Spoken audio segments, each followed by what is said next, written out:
নমস্কার, জিজ্ঞাসায় আপনাদের সকলকে স্বাগত। বিগত এক সপ্তাহ ধরে ঘুরে বেড়াচ্ছি হায়দ্রাবাদ, শ্রীশৈলম মানে অন্ধ্রপ্রদেশ আর তেলেঙ্গানার কিছু অঞ্চল জুড়ে। তো এখানে একটি অদ্ভুত জিনিস লক্ষ্য করলাম, যেটা দেখে অত্যন্ত ভালো লাগলো, আপনাদের সাথে শেয়ার করতে আসলাম। শ্রীশৈলম বলে যেই জায়গাটিতে লাস্ট 3 দিন ছিলাম, সেখানে মানুষজন বেশ পরিষ্কার, ছোট্ট শহর, অল্প বিস্তর জনবসতি এবং সবাই পরিষ্কার পরিচ্ছন্নভাবে রয়েছে, ঝাড় দেওয়া হচ্ছে। এবং যদি আপনি রাস্তাঘাটে কোথাও চা খান, চায়ের দোকানদাররা বা যারা বিক্রি করছেন ভেন্ডাররা, তারা নিজেরা দায়িত্ব নিয়ে আপনাকে এসে বলে যাচ্ছে যে চায়ের কাপটা রাস্তায় না ফেলে ফেলুন ডাস্টবিনে। কিন্তু হায়দ্রাবাদ একটা শহর বা সেকেন্দ্রাবাদে, সেখানে কিন্তু এই এই ব্যাপারটা ঠিক খুব একটা দেখতে পাচ্ছি না। চারিদিকে নোংরা। এখান থেকে দুটো ইমোশনের কথা আমার মাথায় মধ্যে আসলো।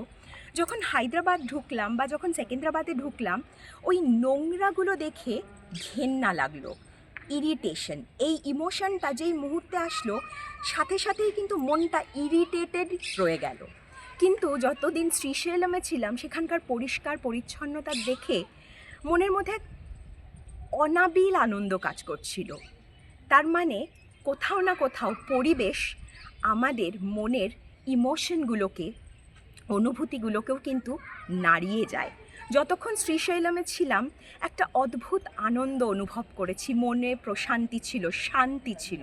কিন্তু যখনই শহরে ঢুকলাম, তখনই কিন্তু কোথাও না কোথাও এই ঘেন্না থেকেই ইরিটেশন কাজ করছে, এবং সেখান থেকেই বিভিন্ন রকমের ভাবনা, নেগেটিভ ইমোশনসগুলো কাজ করছে।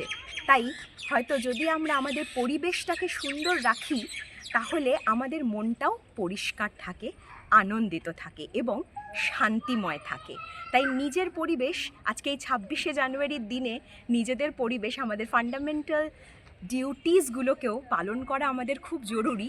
এবং এই ফান্ডামেন্টাল ডিউটিসটা পালন করতে গেলে শুধু যে পরিবেশ সুন্দর হয় তা নয়, কোথাও না কোথাও আপনার মনের অনুভূতিগুলো খুব সুন্দরভাবে অনুভূত হয়, শান্তির অনুভব হয়। নমস্কার, জিজ্ঞাসার সাথে জুড়ে থাকুন। আজকে এটুকুনি।